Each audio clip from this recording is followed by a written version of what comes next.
In today's video, I'm going to teach you how to archive page in Webflow. We'll start on the Webflow dashboard. From your list of sites, open the project you want to work on, then head into the Designer. You can do this right from the dashboard by choosing the site and selecting Open in Webflow. That brings you into the canvas where you manage pages, settings, and content. Once the Designer loads, open the Pages panel from the left sidebar. This is where all your static pages live.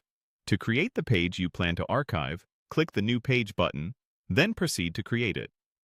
When the New Page dialog appears, give the page a clear, descriptive name so you can easily find it later. After you've typed the name, click Create to add the page to your project. With the page added, open its page settings by clicking the small gear icon next to the page name in the Pages panel. Here's a key move that keeps archived content from appearing on your live site. Switch the page to Save as Draft. Drafting prevents the page from being published while still keeping it available in your project for reference or later reuse. Think of it as a safe holding area that preserves your layout and content.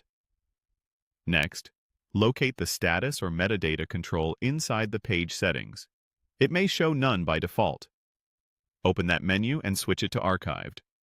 Choosing Archived clearly labels the page's state for you and your team, and it's especially helpful if your site logic or design system uses this status to filter content from navigation, lists, or search results. If your project includes conditional visibility or collection-driven components, this archived label helps keep your interface tidy and consistent without deleting anything. After setting the page to draft and marking it archived, close the settings. Your page is now effectively out of the live experience but safely stored in your project.